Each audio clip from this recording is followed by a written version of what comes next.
Hello बच्चों, let's read the question. The question says this question contains statement 1 and statement 2 और हमारे पास statement 1 और 2 के रिगार्डिंग 4 ऑप्शंस गिवन है और statement 1 हमारे पास क्या है that among Br minus O2 2 minus H minus and NO3 minus the ions that could not act as oxidizing agents are Br minus and H minus और इसके regarding statement 2 क्या दिया है because Br minus and H minus could not be reduced. अभी देखिए इस question का की कॉन्सेप्ट क्या होगा. इस क्वेश्चन का की कॉन्सेप्ट है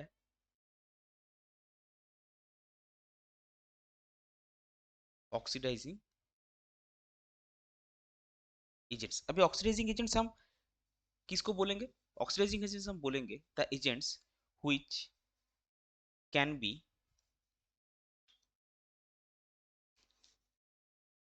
easily reduced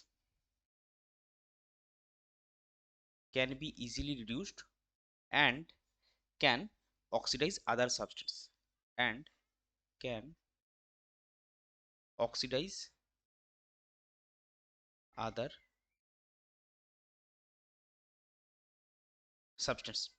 अभी देखिए यहाँ पे क्या होगा, यहाँ पे जो Br माइनस हमको बोला है कि Br माइनस और H माइनस जो है वो रिड्यूसिंग ऑक्सीडाइजिंग एजेंट के हिसाब से काम नहीं करेंगे. सो Br माइनस जो होगा इसका अगर आप आउटर इलेक्ट्रॉनिक कॉन्फ़िगरेशन देखेंगे तो ये होगा आपका 3s सॉरी NH2 NP6 ना. सो जो कि है आउटर इलेक्ट्रॉनिक कॉन्फ़िगरेशन है. और टू बी प्रिसाइज अगर आप इसको लिखना चाहेंगे ना, इसको थोड़ा चेंज करते हैं. सो Br माइनस आपका होगा outer electronic configuration 4s2 4p6 जो है NH2 NP6 फॉर्मेट में, यानी कि एक inert gas configuration.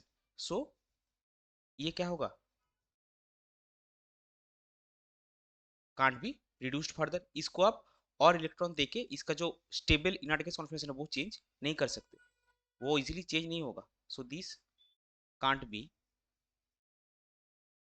Reduced further.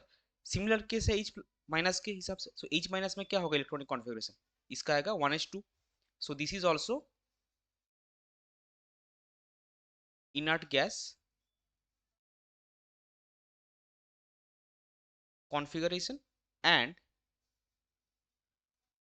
can't be reduced further. तो अभी क्या होगा देखिए, जो स्टेटमेंट 1 हमको गिवन है वो है ऑक्सीडाइजिंग एजेंट के हिसाब से काम करेगा. स्टेटमेंट 2 में क्या है कि ये दोनों रिड्यूस नहीं हो सकते. सो वो हमने देखा कि Br माइनस और H माइनस को आप फर्दर रिड्यूस नहीं कर सकते. और जैसे ही उसको आप रिड्यूस नहीं कर सकते तो वो क्या करेगा, वो अगर खुद रिड्यूस नहीं होगा तो दूसरों को ऑक्सीडाइज भी नहीं करेगा, तो उसको आप ऑक्सीडाइजिंग एजेंट के हिसाब से भी यूज नहीं कर सकते. तो आपका क्या होगा, उस हिसाब से इस क्वेश्चन का करेक्ट आंसर हो जाएगा option A, that is statement 1 is true, statement 2 is true and statement 2 is correct explanation for statement 1. I hope you get this one. Best of luck.